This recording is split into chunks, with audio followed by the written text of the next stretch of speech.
Bien-aimés dans le Seigneur, il y a une vérité que nous ne devons jamais perdre de vue. Jésus-Christ revient bientôt. Le Seigneur lui-même l'a répété à plusieurs reprises, et l'Esprit de Dieu continue de nous rappeler cette promesse. Mais ce retour, qui est glorieux pour les enfants de Dieu, sera aussi un jour de frayeur et de jugement pour ceux qui l'ont rejeté. Alors, nous devons nous poser une question essentielle. Sommes-nous prêts pour le retour de notre Sauveur ? 1. La certitude de son retour. Le retour de Jésus n'est pas une possibilité, mais une certitude. Jésus l'a promis, « Je reviendrai et je vous prendrai avec moi » Jean 14h3. Les anges l'ont confirmé aux apôtres lors de son ascension. Ce Jésus viendra de la même manière que vous l'avez vu allant au ciel. Acte 1h11. L'Apocalypse résonne comme un écho divin. Voici, je viens bientôt. Apocalypse 22h12. Dieu n'est pas un homme pour mentir. S'il a dit qu'il revient, il reviendra certainement. 2. Les signes annonciateurs. Jésus nous a laissé des signes clairs afin que nous ne soyons pas surpris. Guerre et bruit de guerre. Nous vivons dans un monde troublé, où les nations s'élèvent contre les nations. Famine et tremblements de terre. Les catastrophes naturelles s'intensifient partout sur la terre. L'amour qui se refroidit. Beaucoup vivent aujourd'hui dans l'égoïsme, l'orgueil et l'indifférence. L'évangile prêché dans le monde entier. Jamais auparavant la parole de Dieu n'avait atteint autant de nations et de langues. Tous ces signes convergent vers une seule vérité. Le temps est proche. 3. L'attente vigilante du chrétien. Jésus a dit, « Veillez donc, car vous ne savez ni le jour ni l'heure. » Matthieu 25, 13. Être vigilant, c'est vivre chaque jour comme si Jésus revenait aujourd'hui. C'est garder sa foi vivante, refuser le compromis avec le péché et marcher dans la lumière. Beaucoup de chrétiens se sont endormis spirituellement, mais Jésus reviendra comme un voleur dans la nuit pour ceux qui ne veillent pas. 4. L'importance de la sainteté. Sans la sanctification, nul ne verra le Seigneur. Hébreux 12h14. Jésus ne revient pas chercher une église mondaine, mais une église pure, sans tache ni ride. La sainteté n'est pas optionnelle, c'est la condition pour entrer dans son royaume. Vivre dans la sainteté, c'est rejeter les œuvres de la chair, marcher dans l'obéissance et être conduit par l'Esprit. 5. L'espérance glorieuse. Pour ceux qui appartiennent au Christ, le retour de Jésus est une source de joie. Ce jour mettra fin à toutes les souffrances, à toutes les larmes, à toutes les injustices. C'est la rencontre avec notre époux, notre roi, notre Sauveur. L'apôtre Paul dit, « Consolez-vous donc les uns les autres par ces paroles. » 1 Thessaloniciens 4h18. Ce n'est pas un jour de peur pour les croyants, mais de gloire et d'allégresse. 6. L'urgence de se préparer. Nous ne savons ni le jour ni l'heure. Il ne faut pas remettre à demain ce que nous devons faire aujourd'hui. La repentance est urgente.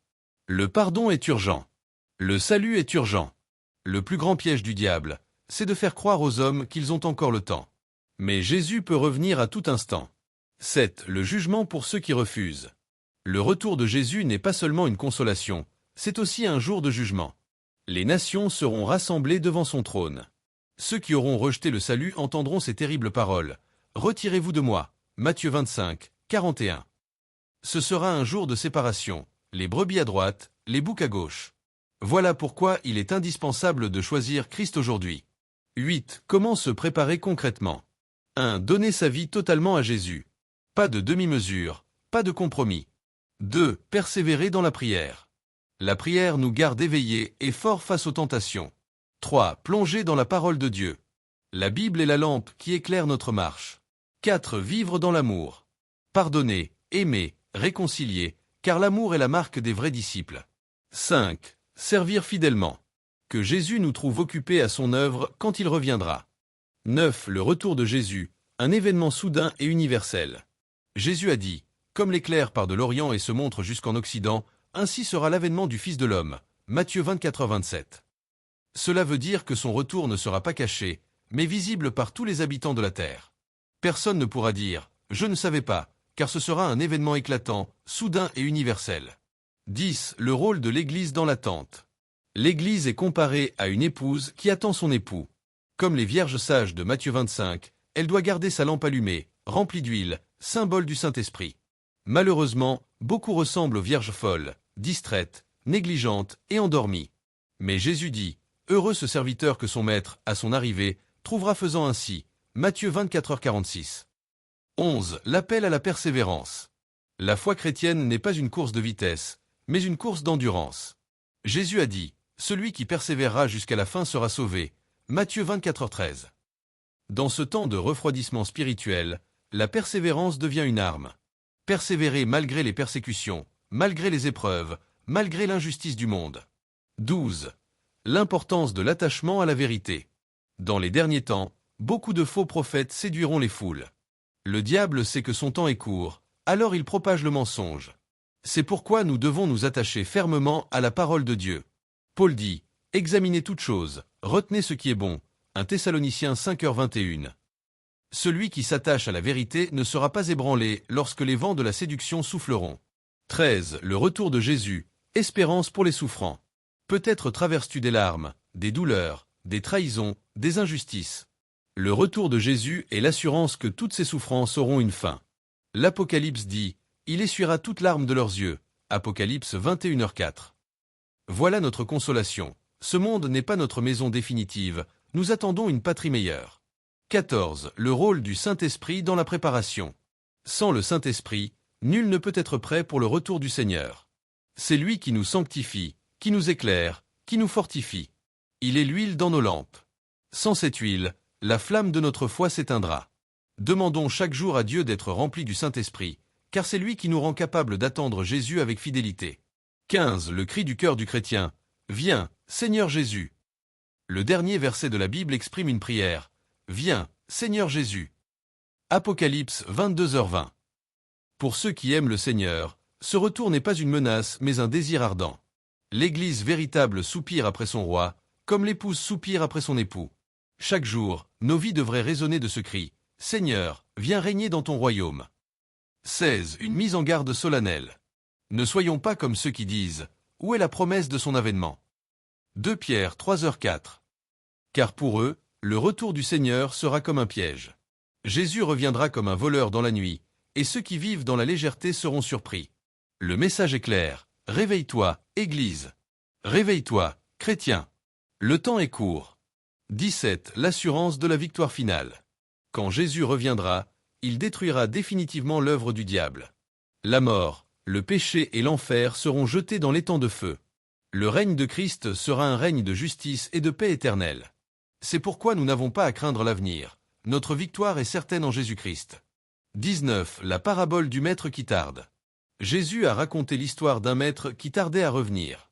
Pendant son absence, certains serviteurs sont restés fidèles, travaillant avec zèle. D'autres ont profité de l'absence du maître pour se relâcher et vivre dans le désordre. Mais quand le maître est revenu, il a récompensé les fidèles et puni les infidèles. Matthieu 24, 45-51. Cette parabole nous enseigne une vérité. Même si Jésus tarde à venir selon nos calculs humains, il reviendra à coup sûr.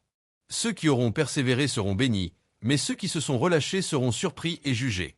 20. Le contraste des deux attitudes. Il y aura deux catégories de personnes quand Jésus reviendra. Ceux qui l'attendent avec joie et qui diront « Voici, c'est notre Dieu, nous l'avons attendu » Ésaïe 25, 9. Ceux qui trembleront de peur et diront aux montagnes « Tombez sur nous » Apocalypse 6h16. La différence dépend de la décision que chacun prend aujourd'hui. 21. Le temps de la grâce. Aujourd'hui encore, nous sommes dans le temps de la grâce. La porte est ouverte, le sang de Jésus peut encore purifier, la miséricorde est encore disponible. Mais ce temps de grâce ne durera pas éternellement. Le retour de Jésus mettra fin à cette opportunité. Après, ce sera le jugement. Voilà pourquoi il est urgent de se tourner vers Christ maintenant, pas demain. 22. L'appel à la décision.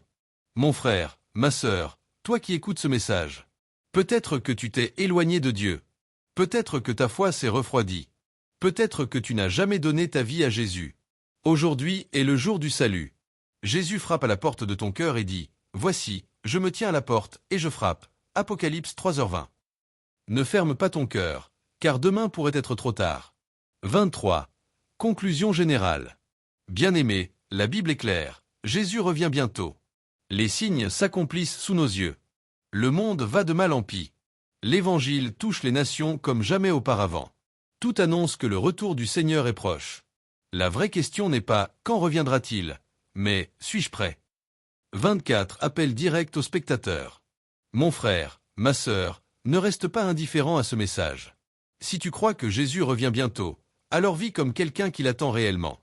Mets ta vie en ordre, cherche la sainteté, persévère dans la prière, aime ton prochain et sois fidèle jusqu'au bout.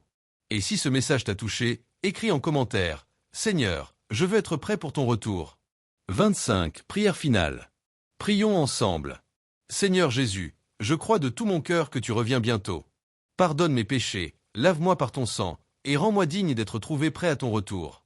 Remplis-moi de ton Esprit Saint, fortifie ma foi, et aide-moi à marcher chaque jour dans la sainteté. Je veux t'appartenir pour toujours et vivre avec toi dans l'éternité.